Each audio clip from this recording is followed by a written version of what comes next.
Welcome back to another episode of Rock Boys Football. If there is one term that I would describe the Dan Lanning tenure with the Oregon Ducks, it would probably be competitive depth.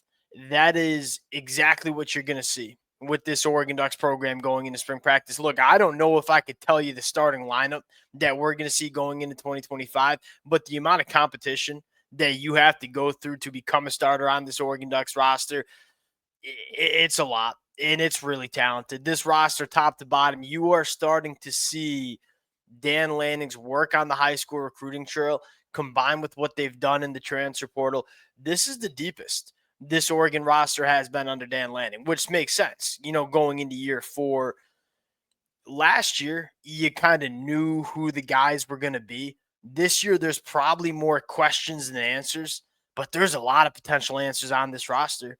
What are the biggest spring position battles that we're going to see for this Oregon program going into spring practice, going into fall camp? Look, we're only a couple of weeks away from spring practice getting started. Want to get into some of these position battles before we do, and as always, to the Oregon Duck fans, and a lot of y'all been rocking with the boys for a very long time. Appreciate you guys. This to me is an infinitely more exciting spring practice window than we saw 12 months ago.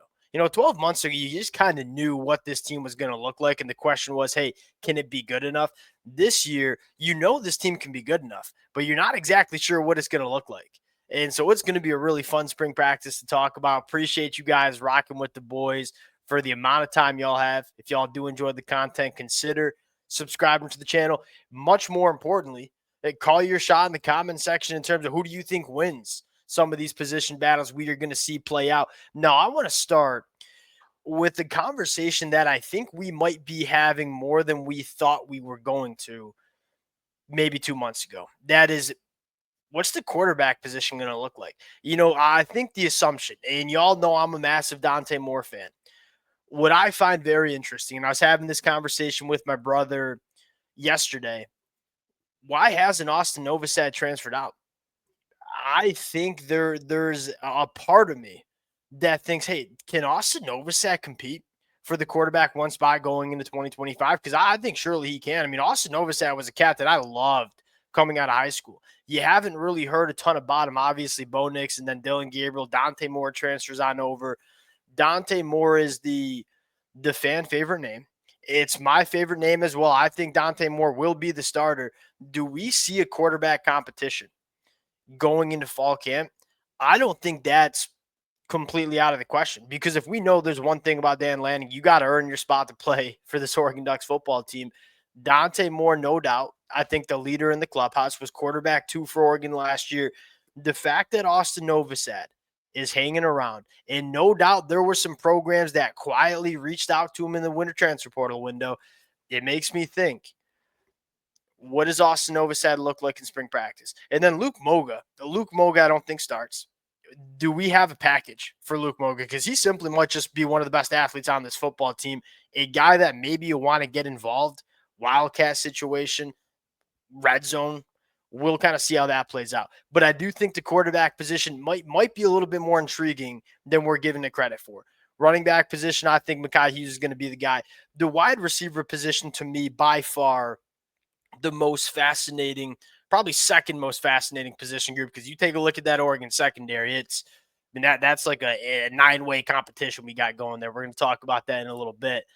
The wide receiver position, if there to me are two guys that I would feel really confident about on February. We got February 18th. There are two guys that I feel really confident will probably be the top 2 wide receivers. That's Evan Stewart and DeCorian Moore.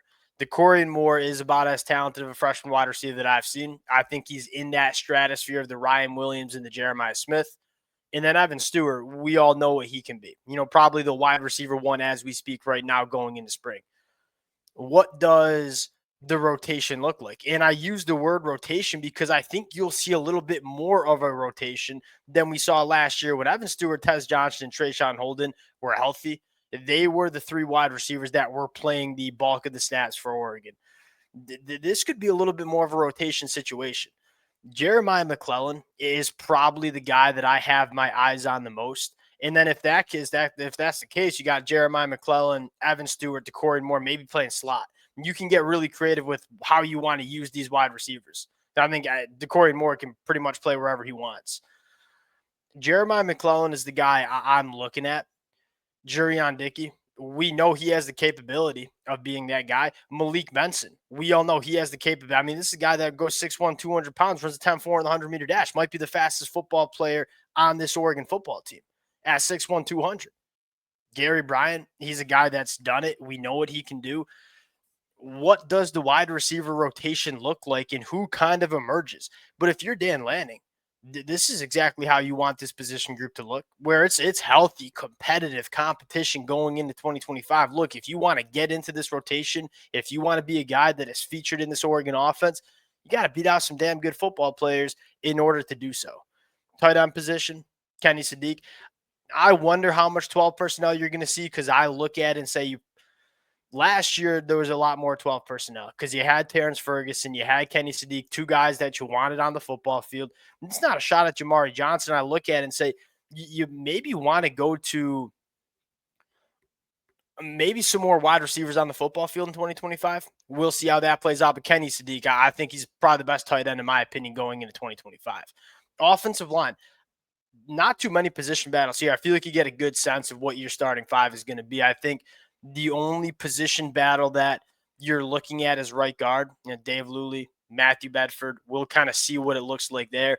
Outside of that, you kind of know what the starting five is going to look like. And that's big for Oregon going into 2025, because last year they were doing so much shuffling on the offensive line, specifically on the inside. They kind of were stuck in neutral a little bit on the offensive line. Now they figured it out towards the back half of the year.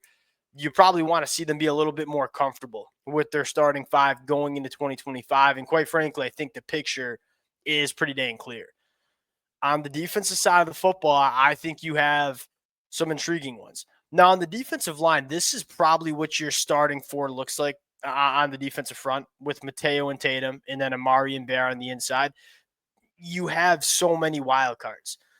Elijah Rushing, Jericho Johnson, Aiden Breedle, and Tyone Gray on the inside. These are guys that Oregon has stacked on their high school recruiting in their recruiting classes. Took a freshman year to kind of get acclimated. How many of them break out and can be difference makers for Oregon in 2025? The guy I'm looking at is Elijah Rushing. We knew Elijah Rushing was not going to be a year one guy. Mateo Yu, when he was coming out of high school, we looked at him, said, dude's ready to play at the Power 4 level. Elijah Rushing, we knew wasn't going to be a year one phenom. We knew the weight needed to get on him. We knew there needed to be a little bit more polish to his football game.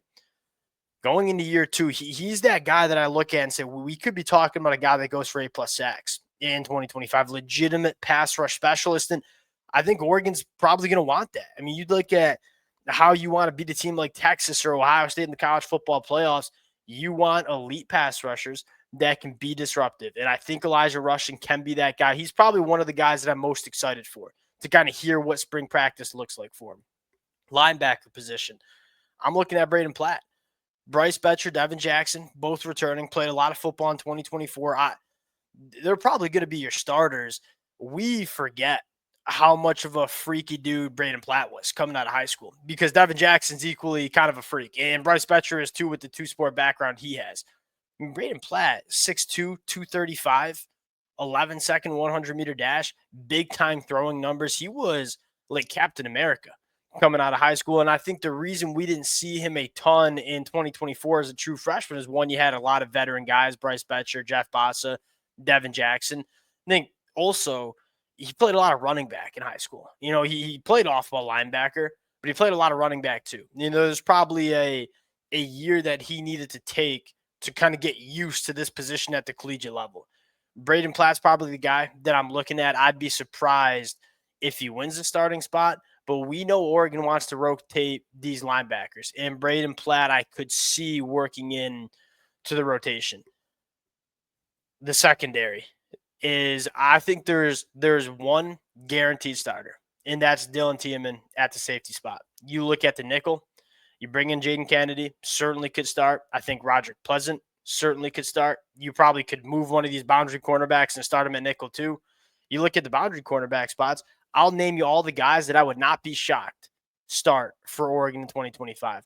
Jaleel Florence and Iffy are my two picks. Naheem Offord as a true freshman certainly can. Sione certainly can. Dakota Fields, Brandon Finney, I think, is very capable of starting too. Theron Johnson, to me, is probably a little bit more of a veteran depth piece, but he certainly could start as well. And then at the safety spot, you probably got 3 or 4 safeties. Kingston Lopa, Peyton Woody, Darren Flowers, Trey McDonough as a true freshman. That could start opposite Dylan Tiemann at safety. The competitive depth in this room, it might be the most talented and deep secondary that we see in the country. Now, the question for Dan Lanning, Tosh Lupo, and this defensive staff is, all right, now we got to figure out what our best starting 5 is in the back end. You got probably 12 names that you can pick from. You talk about competitive depth. I don't think you have an example of better competitive depth on this Oregon roster than what Oregon has in the secondary. It's not just a two-way position battle. It is like a 12-way one. And there's a lot of people that could start and play significant snaps for Oregon in 2025. And that's kind of what I mean. Like Dan Lanning going into year 4, having the opportunity to stack really good high school recruiting classes, supplementing the transfer portal. This is the deepest roster that we've seen Dan Lanning have. You can tell that Dan Lanning has now kind of dug his teeth into this Oregon program, and now it's about taking the next step. But depth matters, especially when you want to play your best football late in the season. Top to bottom, Oregon has a ton of it going into 2025. We will sign out there. Going to be really fun. Lot of potential breakout players for this Oregon program. Appreciate you guys rocking with it. If y'all do enjoy the content, consider subscribing to the channel, and we'll talk to y'all later.